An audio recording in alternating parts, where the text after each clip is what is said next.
Okay, welcome back to all of you guys. Welcome to the class. For those of you guys that just joined us, I'm going to be sharing with you guys the 5 precepts, which is a householder's guide to daily practice. What this is 5 impactful decisions that you could make either wisely or unwisely. And this either going to produce wholesome results for you or unwholesome results for you, depending on how you make these decisions. Sometimes people have been taught that the Buddha taught no killing, no stealing, no sexual misconduct, no lying, and no intoxicants. But the Buddha actually didn't teach this. This sounds like a bunch of rules. It sounds like a bunch of commandments. It sounds like black and white. No killing, no stealing, no sexual misconduct, no lying, no intoxicants. It sounds like somebody's dictating something to you. This isn't the way that the Buddha taught. So what I'm going to be doing is I'm going to be sharing with you the original words of the Buddha on these particular precepts, and then help you to understand how to apply them in your day-to-day life. What these precepts are designed to do is it's designed to help you eliminate the fetters or the pollutions of your mind. And by doing so, you'll see more peace and more joy. And as long as you're causing harm in the world, harm is going to be coming back to you. So these precepts do relate to killing, stealing, sexual misconduct, lying, and intoxicants. It does relate to this kind of thing, but the Buddha actually taught it in a much different way to give you much more illuminating language that's going to actually help you to understand how to practice these teachings so that you can awaken to the natural laws of existence. Whenever you're learning moral conduct through the teachings of the Buddha, it's very important not to see it as rules or commandments, or that he's trying to convince you to do anything or try to force you to do anything, including me. I'm not trying to convince you or force you to do anything at all. I'm sharing with you the natural law of Kamma, of cause and effect, or action and result. You'll experience the results of your decisions. And with a lack of wisdom, you're going to naturally make unwise decisions, just not even realizing that you're making those unwise decisions. So when I'm sharing with you the 5 precepts, keep in mind that what I'm exposing you to is the natural law of Kamma, so that you can see the truth for yourself of how to make wise decisions around these 5 areas. And then as you make those wise decisions, you'll experience wholesome results. What the natural law of Kamma is it's cause and effect, or action and result. Some people refer to it as karma. There's not any being that's overseeing this. There's nobody dictating who gets this. It's not about who's to blame or who's at fault. It's literally just a sequence of events that we make certain decisions, and they're either going to be wise or unwise, and we'll experience those results. So like we were talking about arguing, it's very unwise to argue because it's only going to produce unwholesome results. But with those pollutions that I was talking about, craving, anger, and ignorance, it's very difficult to not argue because your mind's in there with these pollutions wanting to argue. So when you're training your mind with the meditation and all the other factors on the Eightfold Path that the Buddha is teaching you, that's what's helping you bring down those pollutions. And then it's helping you to be able to have more control and more discipline of your mind. But you're going to need wisdom like this around the 5 precepts to understand the natural law of Kamma so that you can then make wise decisions. So as we go, you're welcome to ask any and all questions that you like. And always keep in mind that it's your life, it's your decisions, and it's your results. What I'm here to do is share with you the guidance, and then you can ask whatever questions that you like. Okay, so this first precept that the Buddha is teaching you, here's his words. He says, abandoning the taking of life, refraining from taking life, without stick or sword, diligent, compassionate, trembling for the welfare of all living beings. What this is doing is it's helping you to cultivate loving kindness and eliminate anger, hatred, and ill will. Because by you killing a living being, there has to be a certain amount of hate, a certain amount of anger there, a certain amount of ill will towards others to be able to kill a living being. And when you kill a living being, then you're going to experience results from that, right? Certain results are going to come to you by killing a certain living being. So as I mentioned, you don't believe any of the teachings of the Buddha. You learn, you reflect, independently verify, and you practice. And part of that learning is to investigate and examine the teachings. So when you see a teaching like this, where he's talking about eliminating the taking of life and living for the compassion and welfare of all living beings, the first thing you should ask yourself is, what's a living being? How do we define what a living being is? You need to figure that out, right? Well, the Buddha teaches a teaching called the 5 aggregates, or the 5 collections, or the 5 elements. This is what describes what a living being is. And his description of what a living being is, it's held up to this day, because the natural laws of existence, they don't change. The same natural laws that existed during the lifetime of the Buddha are the same natural laws that exist today. So these 5 aggregates describe what a living being is. What he says is a living being has physical form, physical form, right? You can reflect on this to see if it's true because you know you're a living being. Do you have physical form? The second one is there's going to be certain feelings in the mind. Then there's going to be perceptions. What a perception is like views and opinions about the world. Then there's what's called volitional formations, choices and decisions that a living being is going to make. Then there's a consciousness or the mind. So these are the 5 aggregates. A living being is going to have physical form, going to have feelings like pleasant feelings, painful feelings, neither painful nor pleasant. A living being is going to have perceptions. They're going to have views and opinions about the world and looking out at the world. And then there's going to be volitional formations, which are choices and decisions. And then there's going to be a consciousness or a mind. So you can reflect on this. You know that you're a living being, and you can see you have all 5 aggregates. You have physical form, you have feelings, you have perceptions, you have choices and decisions or volitional formations, and you have a consciousness, you have a mind, right? And you can look at a dog, a cat, a squirrel, a spider, an ant. All of these things are living beings. A fish, they all have living beings.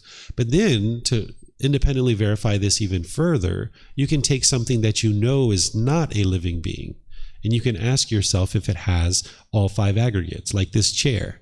Ask yourself, does this chair have physical form? Does it have physical form? Seeing you shaking your head, yeah? It has physical form, right? Does it have feelings? Does this chair have feelings? You think it has feelings? Oh, no. Okay, yeah, all right. Yeah, this chair doesn't have feelings, right? Does it have perceptions? Does it have volitional form, does it have views or opinions about the world? No. Does it have volitional formations? Can it make choices and decisions? Can it choose to pick itself up, walk down the street, and put itself down somewhere else? No, it doesn't have volitional formations or choices and decisions. Does it have a consciousness or a mind? It doesn't, right? So we know that this chair is not a living being, right? So you can apply these 5 aggregates or these 5 collections to determine what is a living being. If you're having challenges with that, because this is typically something that you will learn later in life or later in your development in the path to enlightenment, you can also apply this simple description of what a living being is, which it will typically come from an egg, a sperm, and they're going to be a consciousness. Not always, but this is kind of a rudimentary way to think about it. But it's the 5 aggregates that is really describing it from the Buddha. And this is where we can see that plants, bacteria, viruses, things like this, they don't have all these 5 aggregates. But the thing is in the unenlightened state, we will use language that is actually not really truly representing true reality. We might take an antibiotic and say, I'm going to kill this bacteria. Or somebody might chop down a tree and say, I killed the tree. Or I'm going to go to the doctor and find out how to kill this virus. You haven't actually killed anything because it's not a living being. You harvested the tree. You eliminated the bacteria. You eliminated the virus. But you haven't killed it because it's not a living being. So oftentimes in the unenlightened state, we speak in ways and we use language that doesn't actually represent true reality. So part of your journey to enlightenment is to understand vocabulary and get really in touch with how you're actually describing things and speak in ways that represents true reality. So you might be using this kind of language where you say, I killed a tree, or I killed a plant, or I killed a bacteria, or I killed a virus. But these things aren't actually living beings because they don't have all 5 aggregates. So when you understand what the Buddha is teaching you to eliminate anger, hatred, and ill will, to practice this first precept of not killing, because when you kill, then this harm is going to come back to you because you've caused harm. Harm is going to come back to you. You might start asking yourself these kinds of questions. Would you euthanize an animal, a human or an animal? Would you do that? Would you terminate a pregnancy? Would you commit suicide? Would you assist others in committing suicide? Would you participate in capital punishment or war or government-sponsored killings, or would you murder? These are all intentional killings, but whether you choose to do these things is not black and white. It's not clear, right? You need to be able to see clearly for yourself, because it's not that you always do it this way or always do it that way, because that would be permanence. You need to be able to see the gray area. So let me take one of these and help you be able to see, or maybe I'll take even more than one. Let's just take one, like termination of a pregnancy.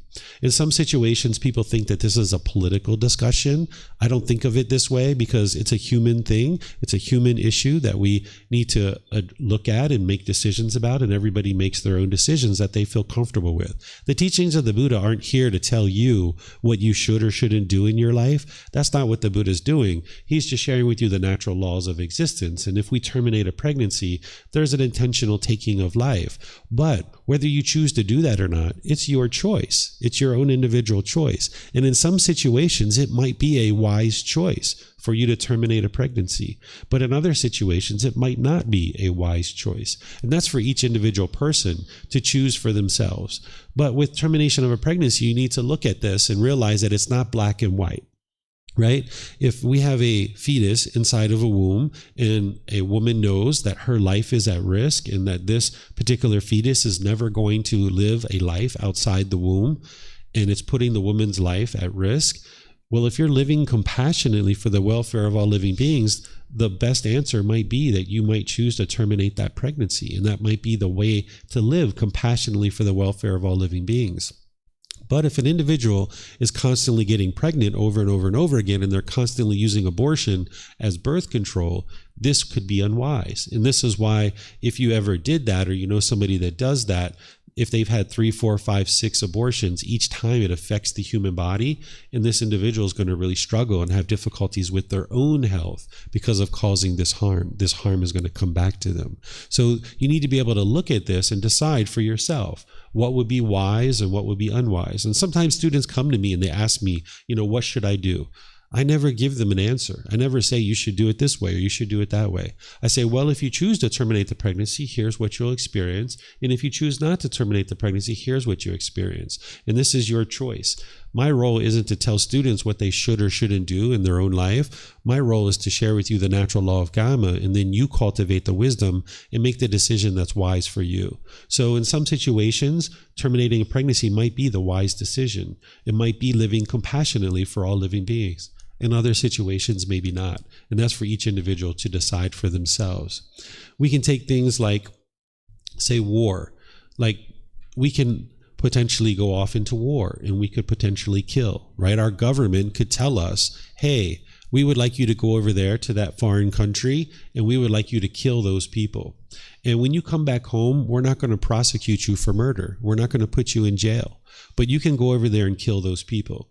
So this is the human laws, right? A human government can say this to you, but you need to decide for yourself, is it wise for you to do this? Because if you understand the natural law of Kamma, you know that if you're causing harm, harm is going to come back to you.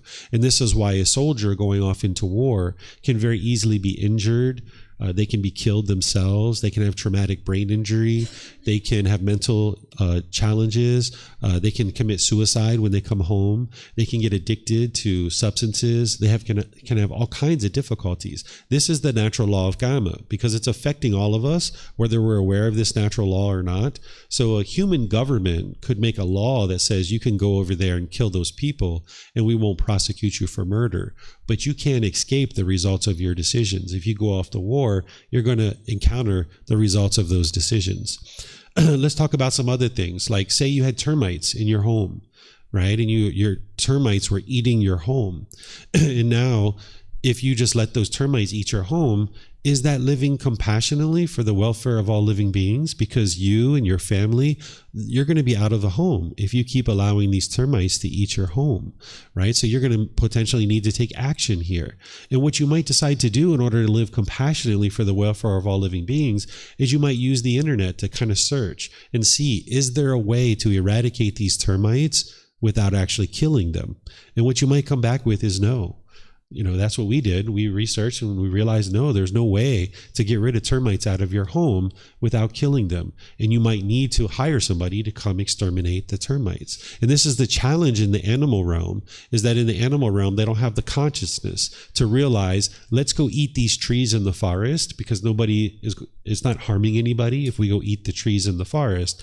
They don't have that level of consciousness to make those wise decisions. So they're going to eat this house and not realizing that they're causing harm. And now because they're causing harm, this harm comes back to them, that now they're being exterminated with an exterminator, right? So you can see these kinds of things. Like say you're in your home and you're sleeping, it's 2 a.m. in the morning, and now somebody breaks into your house. They come in through a window.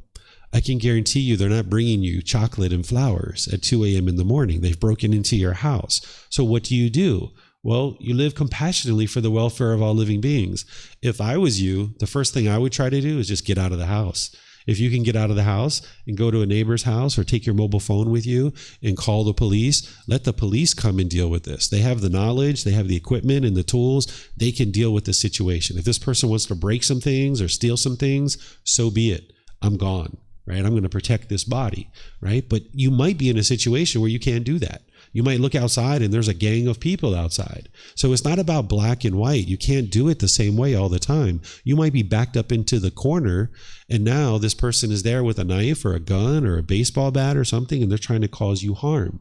Well, in this situation, you might need to stop this by causing harm to this individual. You might need to get a bigger baseball bat, or you might need to get something else to address this issue.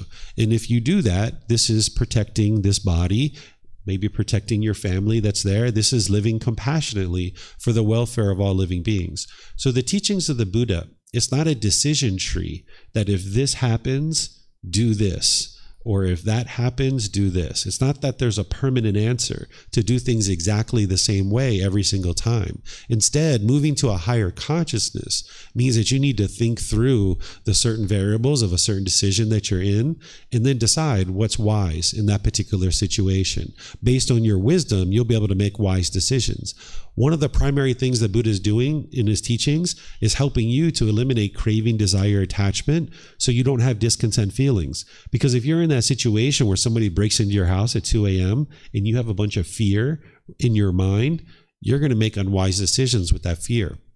Where if you allow anger and hatred to rise in your mind, you're going to make unwise decisions because your mind is shaken up. But if you can train your mind to be calm, now in that situation where someone's broken into your house, you can just make wise decisions and figure out what's the wisest thing to do in any one particular situation. So that's why the Four Noble Truths are there, the 3 poisons, the meditation training, and all this other training is so that you can get to a point where your mind's calm. And now with your wisdom, you can make wise decisions that's going to produce wholesome results. Because when your mind's all shaken up, you're going to make unwise decisions and it's going to produce unwholesome results or unwholesome Kamma.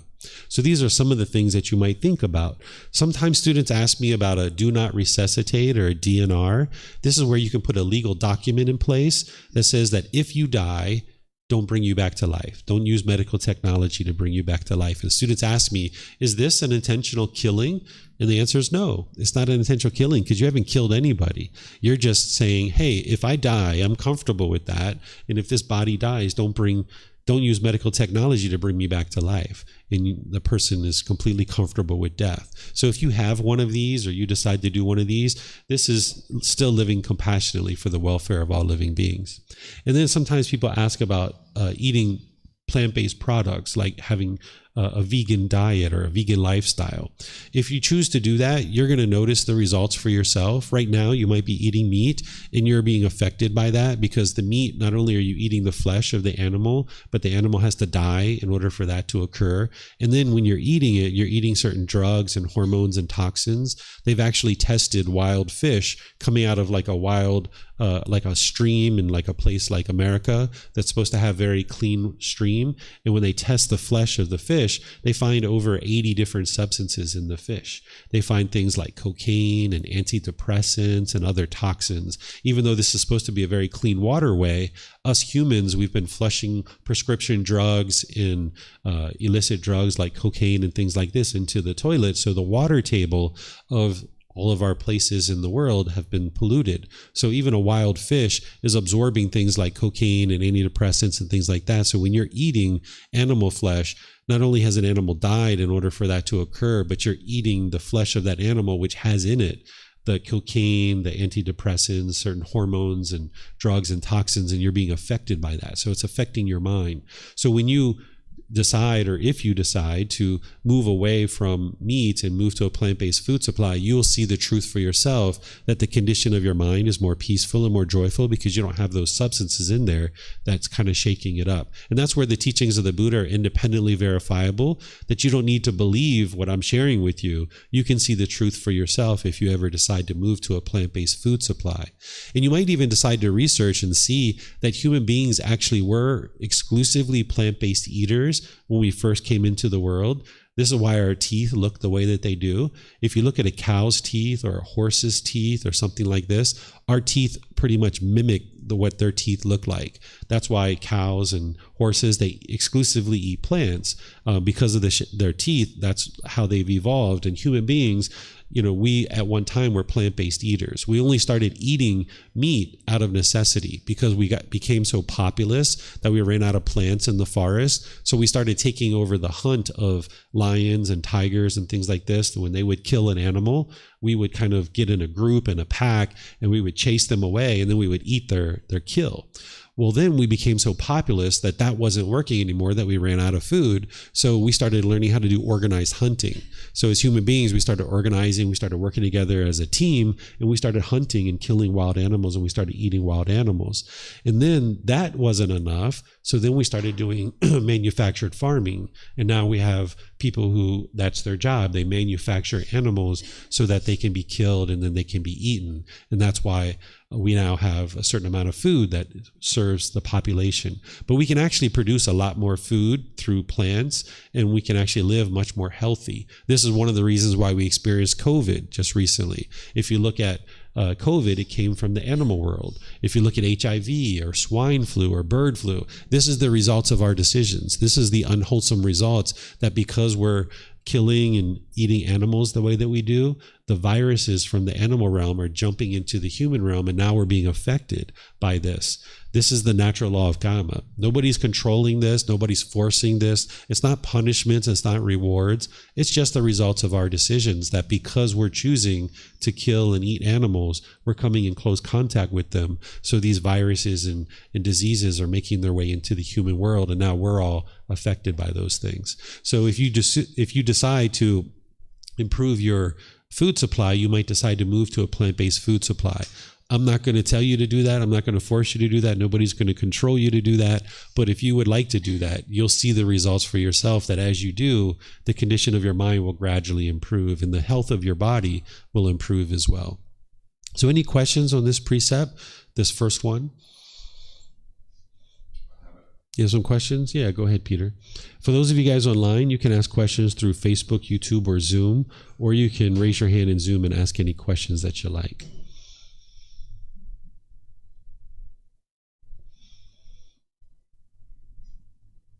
Okay. Maybe a silly question. Lab-grown meat is now a thing, and what about an animal that dies natural death? Can you eat that without negative consequences? You're still going to experience the negative consequences of that, because when you're eating the flesh, it still has any kind of substances in that flesh that were in that animal. Because even like a farmed animal, they're drinking the groundwater, and the groundwater is polluted. So as they're drinking that, it's polluting their body. And like a farmer, they're injecting like hormones and drugs and toxins. I don't know if you're aware that there's some females who are getting their menstrual cycle as early as 5 years old now. Because of the hormones that they're eating through the meat. Like my son, he had more hair on his legs at the age of 8 than I had when I was like 14 or 16, because the human body is growing a lot quicker because people are ingesting animal products that have hormones in it. So this is affecting us in an unwholesome way. So whether someone chooses to do that or not, it's their choice. Like my wife, she still eats a little bit of meat. My son eats eggs and cheese and things like this. That's their choice. For me, I've chosen to not eat those things. I eat a plant-based food supply. But what other people choose to do is up to them. It's going to affect you, your health. You'll notice you'll have diarrhea and bacteria and things like this, stomach issues when you're eating meat and flesh and things like this. But whether you choose to do that or not, it's your choice. But you will notice the improvements by moving to a plant-based food supply, that you won't experience those kinds of difficulties and struggles, and you'll be more healthy in the body. I guess that makes sense. I was referring more to the spiritual consequences.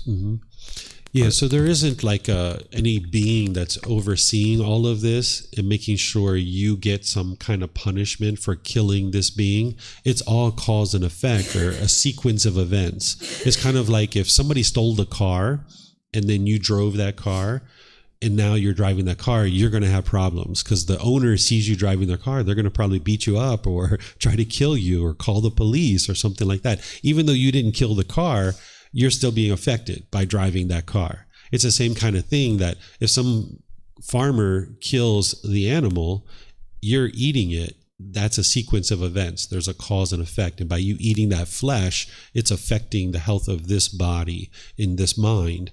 So there's no kind of like spiritual thing, that kind of mystical, magical thing that's producing any kind of results. It's literally cause and effect, or a sequence of events. Certain decisions that you're making are leading to some kind of result. And we also know that even by eating all these animals, it's affecting the health of our environment as well. We can see this. You can see in populations of people, like after World War II, the German population didn't have very much money, so they couldn't eat much meat. So they ended up eating a lot of plants during that time, right after World War II. And they've done studies on that population of people, and they saw disease and illness drop off significantly after World War II for the German people. And then after the Germans started making more money, they started eating meat again, and their disease went up. And they're seeing the same thing now in China. Prior to recent times, Chinese people were eating a lot of vegetables, and their illness and disease was quite low. They can see this in the statistics. Now they're starting to eat more meat, and now their disease and illness is going up. So there's been all kinds of research like this, but you just might not have looked at it yet. And we're just kind of become accustomed to eating animals and kind of seeing it as normal, right? We have all this love and compassion and kindness towards a dog or a cat, but we're willing to eat a pig, or willing to eat a cat or a cow or a chicken. It's the same thing. It's an animal, right? But sometimes people say, oh, I'm an animal lover, but now they're eating pigs and they're eating chicken. We just don't look at that because our minds become accustomed and kind of numb to it, and realizing like that this is what's going on, and that it's affecting the health of your body and it's affecting the health of the environment. You might start making different choices, but each individual person can make those choices for themselves. I'm just here sharing information to be able to help you see this cause and effect, that it will affect you. Even if it's a dead animal on the side of the road, or it just died of natural causes and you eat that flesh, it's going to affect you in an unwholesome way. Mm-hmm. Yes, sir. What is about wild animals like deers or wild pigs? Mm-hmm. They don't live in the sea. They don't. The people don't feed them with maybe water with cocaine. Yeah, same thing. Oh, sorry, I didn't realize you were. Yeah, and for example, the rain maybe also has the substances inside, but the plants also drink that. So. Yeah. So even a wild animal like a deer or something else like that, when you're eating the flesh, that animal has drank the groundwater and the polluted water, and they're going to you're going to experience the results of having killed that animal and eating the flesh. You're going to experience more inflammation in the body as a result of this. It's not just the toxins, it's not just the things that they're picking up from the groundwater, but the meat itself. Scientists can show that by eating flesh, you experience more inflammation in your body as a result of that. And then with plants, nowadays we have people that use pesticides. We have other things like this that are going on. It's not a perfect solution, but holding on to an unwise solution would be unwise, because a perfect solution is not available, meaning I'm not going to let go of this unwise decision until the perfect solution's available. You're going to just continue to hold on to an unwise decision. So moving from an unwise decision to a better decision is still improvement. And that's the way humanity has evolved, is that we gradually move to wiser and wiser decisions. But in some cases, we still have decisions that we're making as a humanity that are leading to unwholesome results to our environment and to our own individual life. So I wouldn't advise you to hold on to an unwise decision because the perfect solution isn't available, because gradually humanity can evolve to the point where we're not using pesticides and we're not putting all these chemicals into the world. But each individual individual needs to decide for themselves what's best. And when I looked at this, I could clearly see that eating meat was unwise, and it was producing all kinds of difficulties for the health of this body. And now, having moved to a plant-based food supply, realizing that there is some toxins in there, less than in the meat, but there is some in there, it's a better solution than eating meat. For me, and this is what I see. And you can see this too if you decide to look at it. But whether you choose to do that or not, it's a decision for you to make. And a small question about, you said about You can get trees. another mic if you like. You talked about trees and plants are not living beings, but they are. I think they live, right? They need water. They need organic from the earth, and the sun. So if we kill them, I don't know. Is it unwholesome? When you're harvesting a broccoli or a cauliflower, you're harvesting a broccoli or a cauliflower. You're not killing it. You're just harvesting this plant. The plant doesn't have all 5 aggregates. It doesn't have physical form. It doesn't have feelings. I'm sorry, it has physical form. It doesn't have feelings. It doesn't have perceptions, views, and opinions about the world. It doesn't have volitional formations, choices and decisions, and it doesn't have a consciousness. This is why if you harvest a plant, there's not people coming after you trying to kill you because you've harvested a plant, right? If you've grown the plant, you've put the seed in the ground, you grew the plant, you harvest it, nobody's going to come after you. You're not experiencing any unwholesome results because you haven't killed a living being in this situation. Whereas if you went out and killed a human being, or you killed a dog, or you killed a squirrel, there's going to be unwholesome results that come to you because of that. Because of the choices and decisions that you're making, this natural law of Kamma is going to produce unwholesome results for you. But with a plant, you're not killing a living being, and that's why there's no unwholesome results coming to you. Yep, this is how you can independently verify it and see it for yourself. Okay, I'm not seeing any other questions anywhere, so we'll go to this next one, which is abandoning the taking of what is not given, living purely, accepting what is given, awaiting what is given without stealing. This is where the Buddha is teaching you to not steal things from other people, because when people steal, it's based in your craving, it's based in your desire, your longing, your yearning, you're wanting something that you haven't actually worked for yourself, but now you're stealing it from someone else, and you're causing harm to that person. You can't cause other people to be discontent, just like you're causing your own discontent feelings. Other people are causing their own discontent feelings too.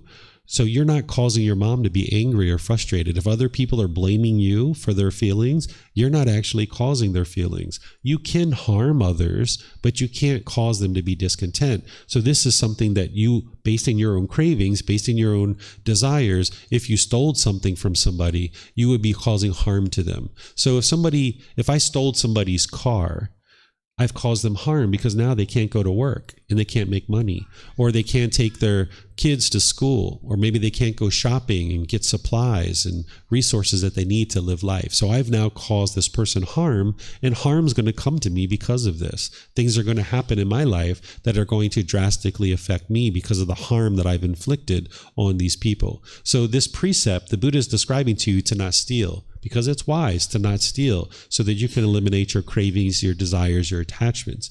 But he's also teaching you here that you can relate this to assuming that something can be used, right? If you were a college student and you were turning in a paper and you walked into the classroom and the professor had a stapler there on the desk and you just walked over and started using the stapler, your professor could be like, hey, what's going on? Why are you using my stapler? Right? They could get angry and bitter and hostile and harsh because they're attached to their stapler.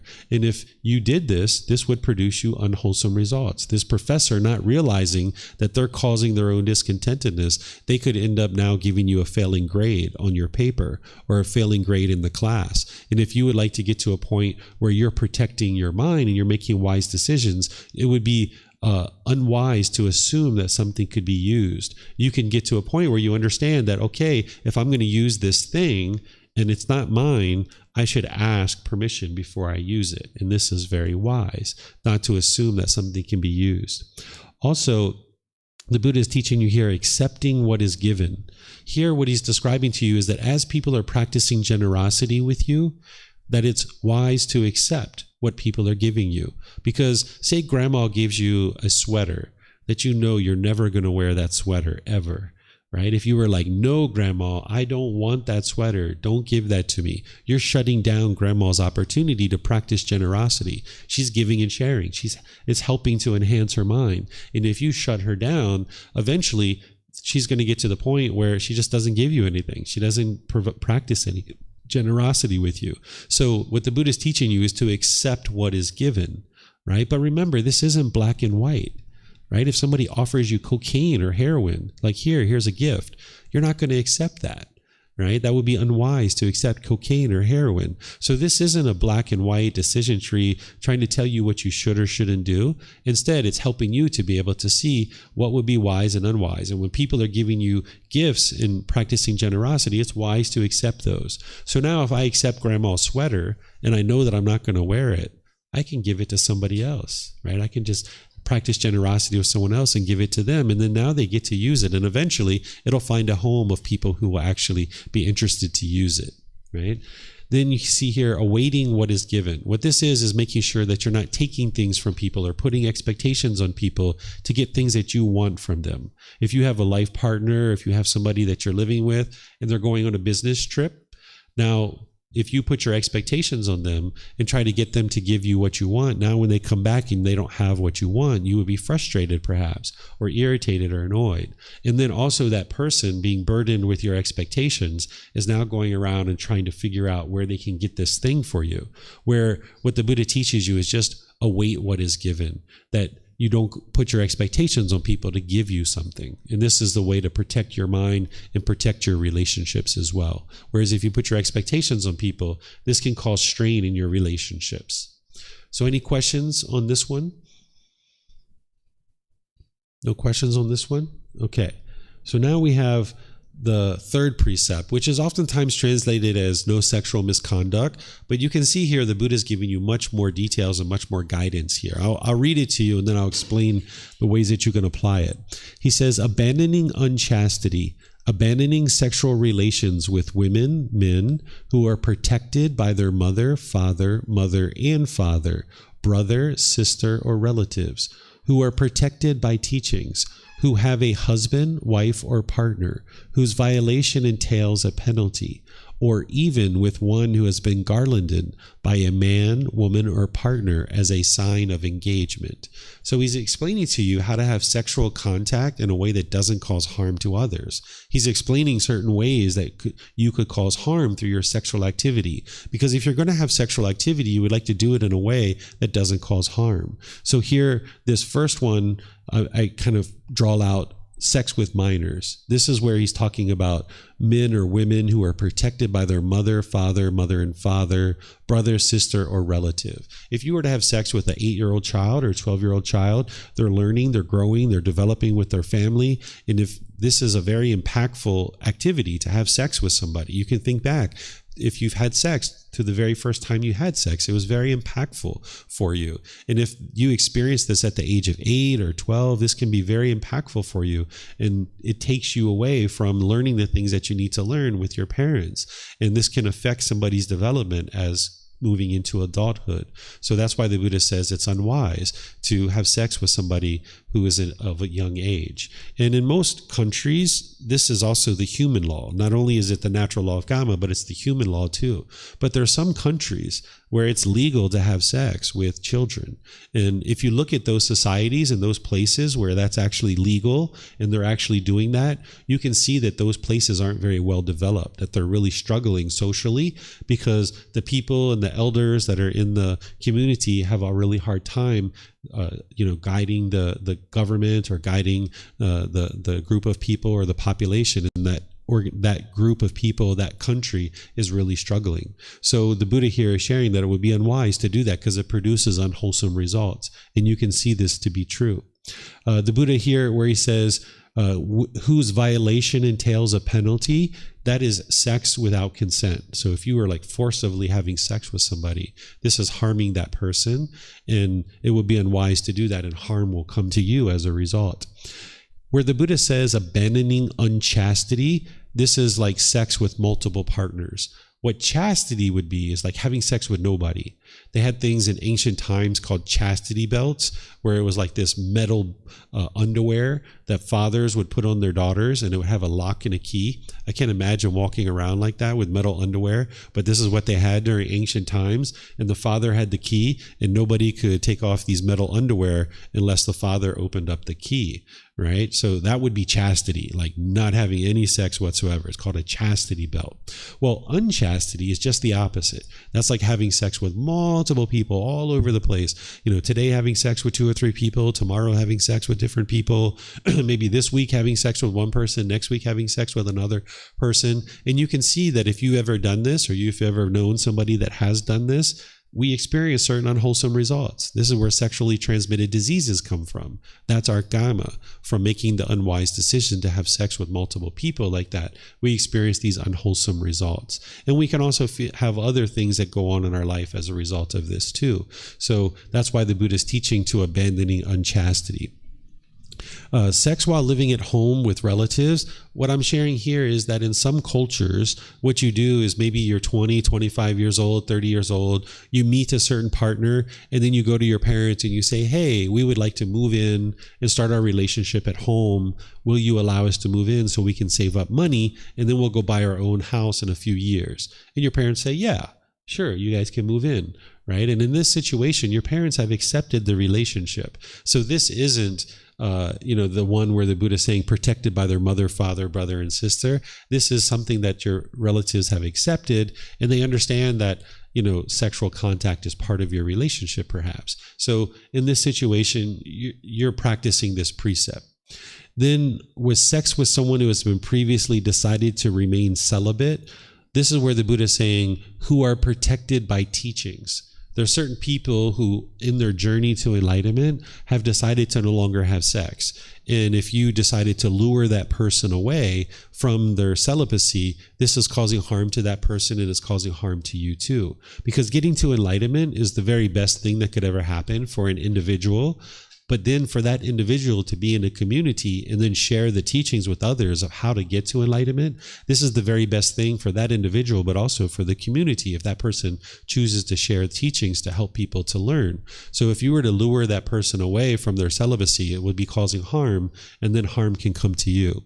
Here in Thailand, they make it really easy for you to know about this, because ordained practitioners who wear robes and shave their hair, they're not having sex. Also, people in Thailand, people who wear all white, they're not having sex either typically as well. That's not the reason why I chose to wear white. I don't have sex anymore, but that's not the reason why I chose to wear white. But you can know that if you see someone wearing all white every single day, or they're ordained as a practitioner, you can know that they're not having sex. And therefore, if you're choosing to have sex, you can choose to have sex with somebody who's not choosing to be celibate.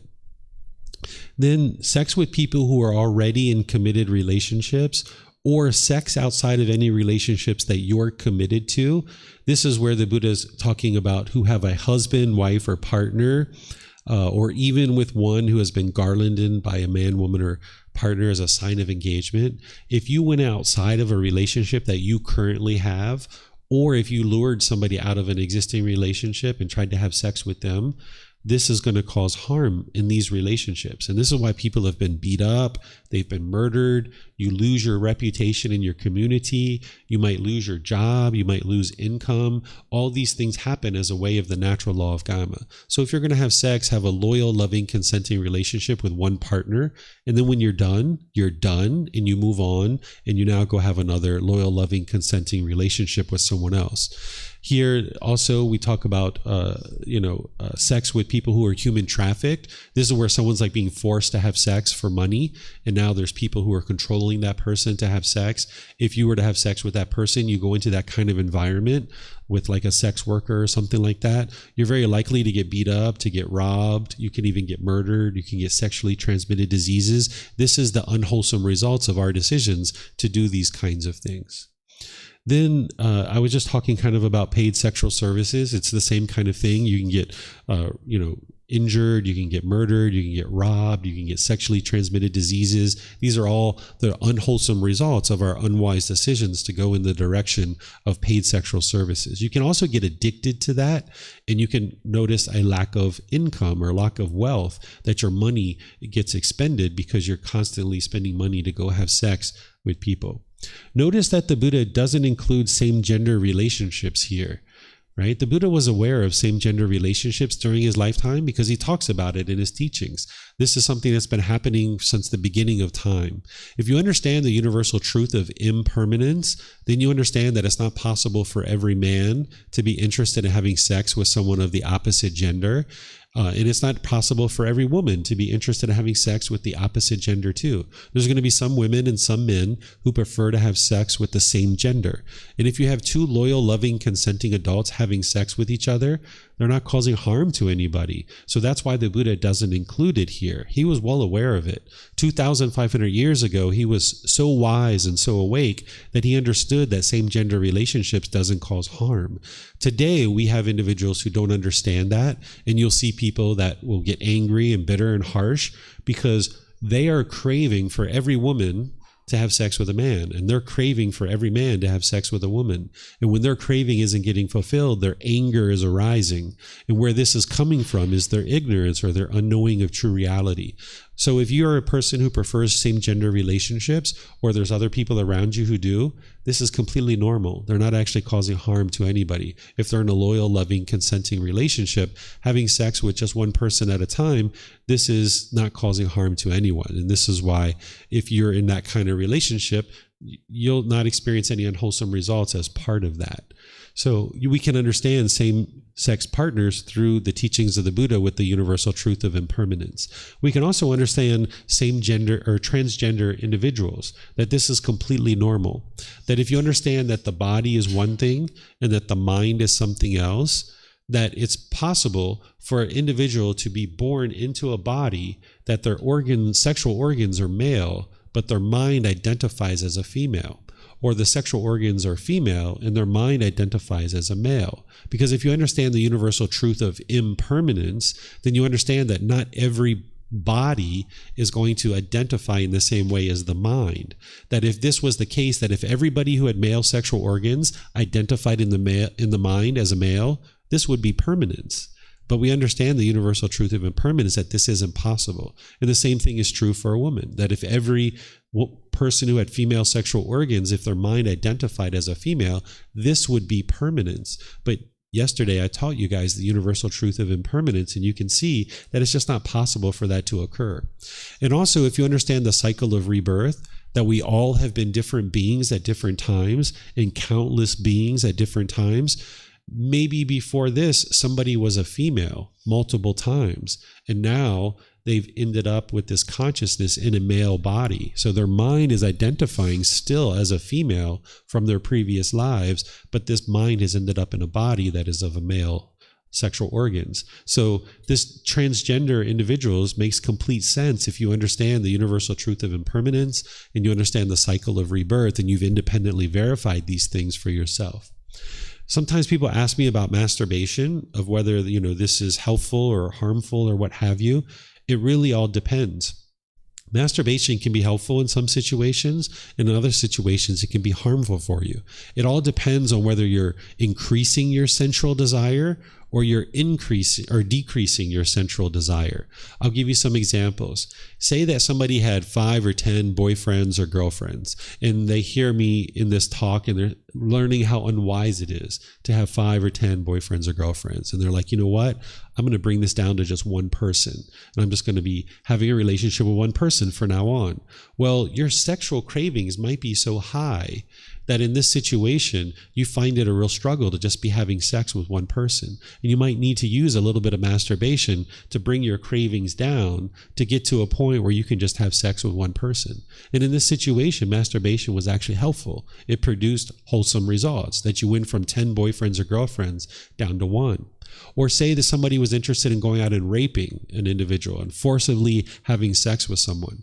Well, if they chose to use masturbation instead, this would be actually a good result for masturbation, right? But then you also have to be careful, because say somebody was masturbating 10, 15, 20 times a day, this would actually cause harm to your own mind because your sensual desire is increasing. So you have to understand what you're trying to do with the mind, which is decrease your sensual desire. By the time you get to enlightenment, you will completely eliminate sexual activity. That might not be where you are right now or today, but over the course of 10 years, 15, 20, 30, 50 years, it's up to you. Whether you decide to eliminate sexual activity, it's up to you. You might decide to continue to have sexual activity your entire life, and that's your decision.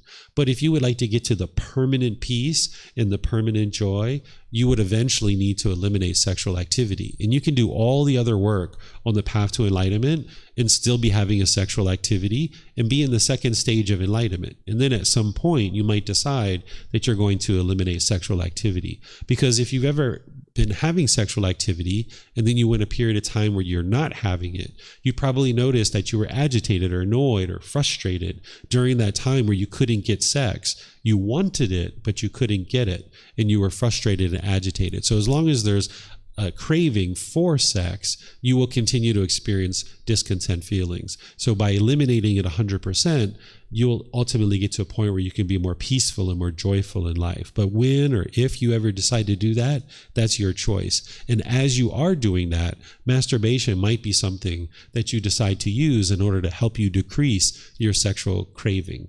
So you need to understand how you're using it and in what situations. It's not black and white. And then sex with animals, this is actually black and white. This is one of the few things that's actually black and white. It's very clear that an animal cannot give you consent to have sex with it. It's just not possible. And I imagine if somebody tried to do this, they would get diseases and injuries and things like this by doing that kind of thing. And then if you look at pornography, if you've ever had a pornography habit or addiction, usually what's happening here is the mind is craving intimate contact with other beings, and the mind tends to go down this path of pornography where you're looking at images and pictures and videos of people having sex or in sexually provocative poses and things like this. If you go down that path, your mind kind of indulges in a fantasy world, and even when you start having sex with actual real people, it's kind of hard to replicate that. You kind of don't feel fully satisfied even when you're having sex with actual people. So rather than going down the path of pornography, it's better to go in the direction of having an intimate relationship with an actual person rather than going down the path of pornography. If you currently are viewing pornography, if you start eliminating this out of your life, you'll notice that your mind will become more clear and more focused and more concentrated. But as long as you're going down this path of pornography, it's going to affect your mind in a negative way. So this is this third precept of sexual misconduct, kind of helping you to understand that it's not black and white, that there's this big gray area that you would like to learn how to navigate. And wherever you're having difficulties or challenges with this, you can come let me know. Students talk to me about these things. People tell me about masturbation, and they tell me about having multiple boyfriends or girlfriends, or they tell me about pornography addictions. These are all things that I can help you with, and I can help you to overcome if this is what you're challenged with. So there's various tools and techniques that you can apply to help you to eliminate these kinds of things and help you to get to more peace in your mind. So any questions about this particular precept? No? Okay. So let's move to the next one, which is very straightforward. This is number 4, the fourth precept. The Buddha says, abandoning false speech, refraining from false speech, a truth speaker, one to be relied on, trustworthy, dependable, not a deceiver of the world. What this is explaining to you not to tell a deliberate lie. We've all lied. We all did this growing up. This is where you can independently verify the teachings of the Buddha. When you lie, did it produce wholesome results, or did it produce unwholesome results for you? You can see the truth that the Buddha is teaching. And here he's giving you the reason why it's important to speak the truth, because you're interested in being a true speaker, trustworthy, dependable, not a deceiver of the world. If you tell lies, people are going to discover those lies, and then they're not going to trust you. And you're going to find that your personal and professional relationships will really struggle. If you've ever done a lot of lying, then you probably remember that your mind had to constantly figure out, what did you say to one person? versus what did you say to another person, and your mind was obsessively trying to figure this out, how could you ever get to a peaceful and joyful mind or a peaceful and joyful life if your mind is obsessively trying to figure out what did you tell to one person versus another? So by you speaking the truth, your mind can be at ease because you just look inside. What's the truth? Let me just share that, right? Let me just talk about that. So if you get to the point where you're only telling the truth, this will help your mind to be at ease and be more peaceful and more joyful. The Buddha understood this so well that I included this other teaching here for you so that you could see. He was actually teaching his son. Sometimes people think that the Buddha left his family and he never came back, but he actually did. He ended up spending time with his family. Here he's teaching his son. He's saying not to lie even as a joke. Right? So if you can imagine this really wise individual who's helping people get to this peaceful and joyful mental state, if in classes like this, if he's telling the truth and teaching the teachings that lead to enlightenment, but over here on the side, he's telling jokes that are like dishonest and that are untruthful, people would have difficulties having confidence in him and trusting him. Is he telling the truth or is he lying? You wouldn't know, because in some situations he's telling the truth, in some situations he's lying. So even as a Buddha or as an enlightened being, when you're telling jokes, you don't even tell lies. And this takes a lot more challenge and a lot more wisdom to actually tell jokes that are truthful. They're usually more funny to go through the work of actually developing a joke that is truthful, but it's actually usually more funny. It takes a lot more work to do that, but you'll see that people actually probably laugh at your jokes more, because if you're telling jokes that are degrading and disparaging to other people, this is very unwise, right? You would like to tell jokes that are uplifting and funny and jovial and that are telling the truth. So if you're not doing that now, you might need to work at that and figure out how to do that, because it's fun to laugh. An enlightened being is going to have lots of fun. So enlightened beings tell jokes. So any questions on this one, this precept? No? Okay. So one more here, which is the fifth one. This one is refraining from strong drink and sloth-producing drugs, substances that cause heedlessness, the basis for heedlessness. What heedlessness is, remember, you need to investigate. You need to examine. You're not believing me, right? So when you see the words of the Buddha like this, you would like to investigate. So I went out and investigated this word heedless because I didn't know what it meant the first time I encountered this. I kind of had a general idea, but I wasn't interested in just assuming that I knew what this meant. So I went and investigated it. And this is what the word heedless means: careless, thoughtless, inattentive, uncalm, unaware, or unmindful. Well, if you're trying to cultivate your mind and you're trying to eliminate unwholesome thoughts and you're trying to eliminate anger and sadness and frustration, and you don't have mindfulness, you don't have awareness of mind, how could you ever make wise decisions? If you look at the times where you've been heedless, if you've ever taken drugs or intoxicants, you can see that you made lots of unwise decisions during that time frame.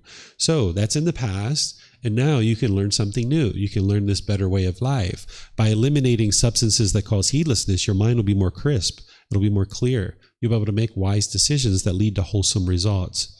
If you go to a prison or you go to a jail, if you talk to those people, they might tell you that they're there for murder, or they're there for robbing a bank or something like this. But if you really talk to them about what it is that brought them to jail, about 80% of them will tell you that it's substances that cause heedlessness. They might have been caught for murder. They might have been caught for robbing a bank. They might have been caught for stealing a car, but they would have never stolen that car if they weren't trying to get money for their drug habit, right? Or they would have never robbed that bank if it wasn't some habit that they were trying to feed with this money. So you'll see that if you take substances that cause heedlessness, it'll lead you to all kinds of unwise decisions, because the mind is heedless. It's uncalm, it's unattentive, it's unmindful, it's unaware. So here's a couple of substances that I'll kind of talk you through, because it's not always black and white. We've got this substance called marijuana that absolutely has medical benefits. We can see that, right? But you need to know how to ingest this in a way that would be safe and that would be for wise decisions, right? If you're truly interested in taking marijuana for medical purposes, there's like children who have seizures. They have like 20 seizures a day. They give them a little bit of oil from the marijuana plant, and they don't have another seizure for 6 months. So they know that this plant has medical properties for sure. But if you're going to take this for medical purposes, you would like to first make sure you have a valid medical purpose, right? Stress and anxiety isn't a going to be solved by marijuana, because stress and anxiety is being caused by craving, desire, attachment. Marijuana is not going to solve that.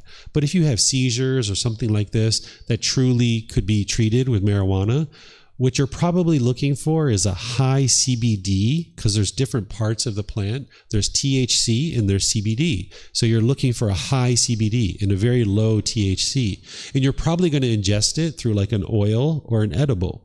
And this is for medical purposes. But if you're looking for a high, you're probably going to look for a high THC because you're really interested in getting high. And sometimes those people are even smoking it, right? And this is going to cause damage to your lungs. So you would like to look at how to use this plant in a wise way. Then cigarettes, we know that there's no medical purpose here. And this is more and more people are figuring this out, that it's causing harm to your lungs and to your body. And it's also secondhand smoke. It's causing harm to your children and the people around you. So it's really unwise to smoke, and more people are choosing not to smoke. And then there's prescription medications that you need to be aware of, because prescription medications are something that truly help us today that didn't necessarily exist during the lifetime of the Buddha. But some of those prescription medicines can be addictive. So if a doctor is prescribing you medicine, I suggest that you research it and see if it's addictive. And if it is, you might ask your doctor for another type of medicine that can solve the same thing or serve the same purpose, because oftentimes there's 3, 4, 5, 6 different options. And if you look at the one your doctor prescribed, you might notice it's addictive and you'd rather have something else. But some cases, it's the only medication that you could actually use in that situation. And if that's the case, then probably what you're interested in doing is getting off of that medication as quickly as possible. Use it for whatever period of time you need, and then get off that medication as quick as possible so you don't get addicted to that substance. You even need to look at things like caffeine. Caffeine is a stimulant. It's a drug. It's a substance that causes heedlessness. It tends to be really widely accepted because people drink caffeine like through coffees and sodas and things like this. But it's a stimulant. It takes the mind up into this excited state, and then it drops off. And you might find that you have difficulty sleeping. You might find that your mind is overactive. You might notice that you talk really fast. If you stop drinking caffeine, you might notice that you go through withdrawal symptoms, that you have headaches, or you have dry mouth, you have foggy mind, that it's difficult for you to wake up in the morning.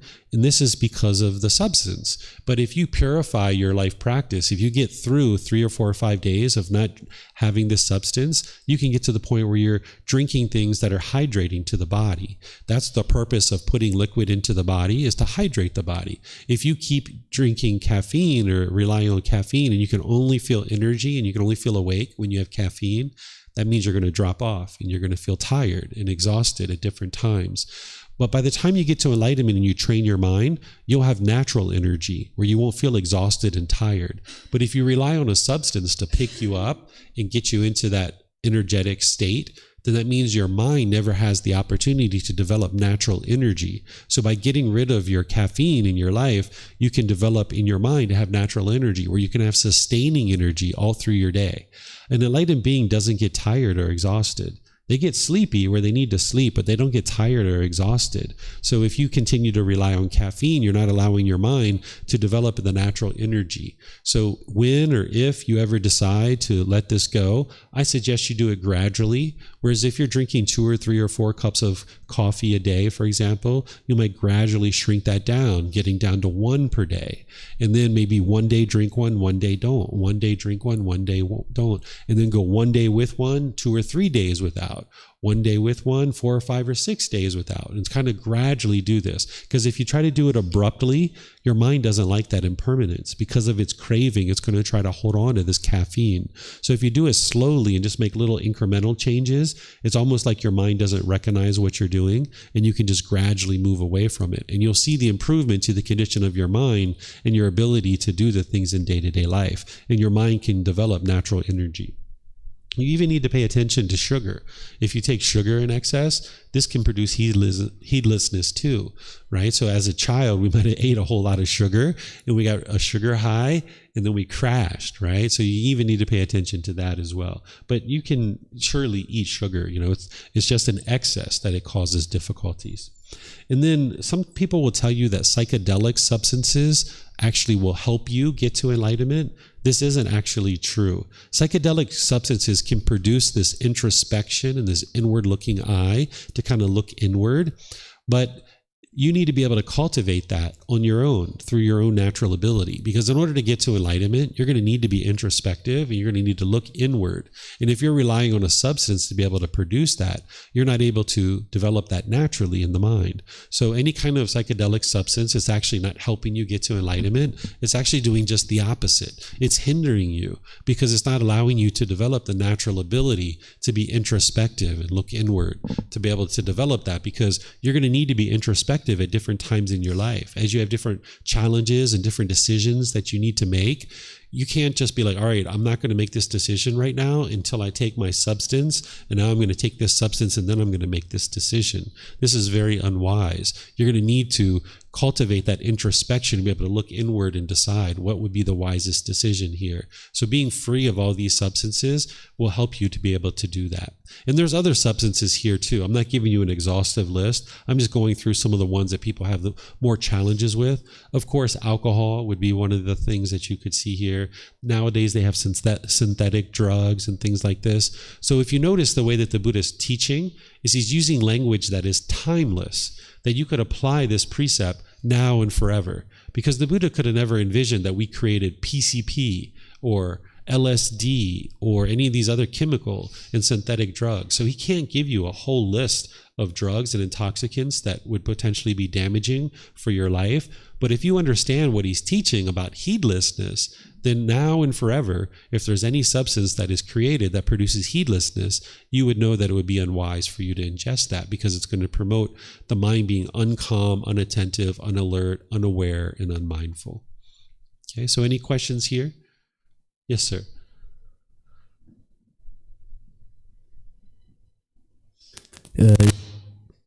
Heard about I think you might need a new mic. Get a lot of scratching. We have apparently we're on the same frequency as the police station down the street, and it sometimes gets some feedback like that. Some of them. Yeah, some people told me about the ayahuasca. I think it's the name of the drug. That they, if you have professional help, you can see past lives or deeper levels of suffering in the childhood, maybe, which you didn't saw now.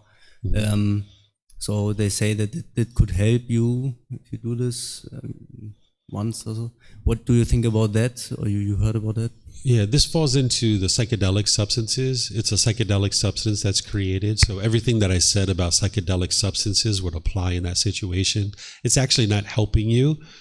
This is part of the unknowing of true reality, or the lack of wisdom, that yes, it is promoting introspection to be able to look inward, but it's being done through a substance. That means you can't cultivate your mind unless you have this substance. And then when you don't have the substance anymore, you don't have the quality of mind that you need to cultivate your mind. So this substance is actually hindering you from being able to develop the mind to be introspective, which is what you're going to need. You're going to need to be introspective all through your life in order to get to enlightenment. So any kind of substance like that is just hindering you from being able to get to enlightenment.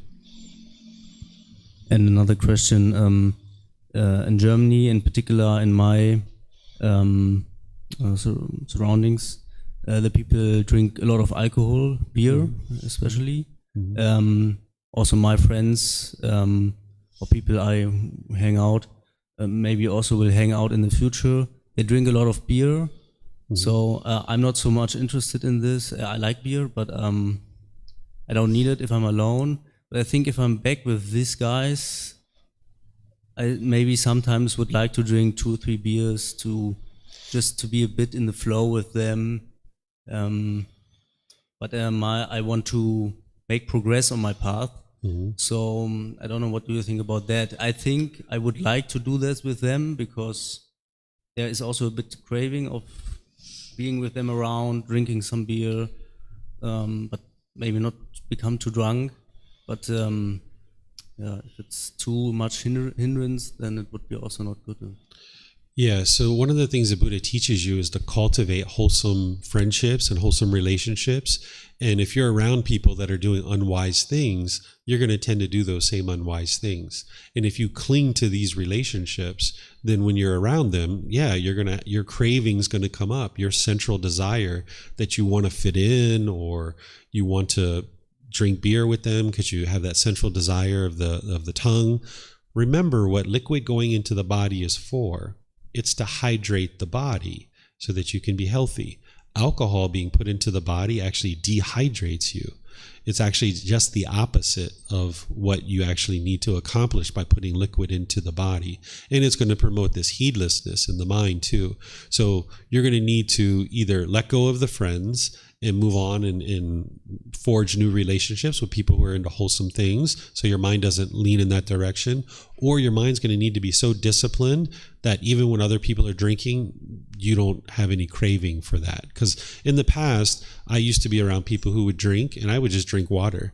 They would laugh at me, they would mock me, they would joke me, they would tell me how weak I am, and I just smile because I knew that they were going to be hungover in the morning and I was going to be outside having a good time, right? Because I had done enough drinking when I was younger that I knew what that was going to produce. So you're either going to need to let go of the friends, or you're going to need to let go of your central desire to have beer so that you can get to a point where you're not putting substances into the body. And that's what's going to produce the best environment for the mind to be successful at cultivating the mind and making wise decisions.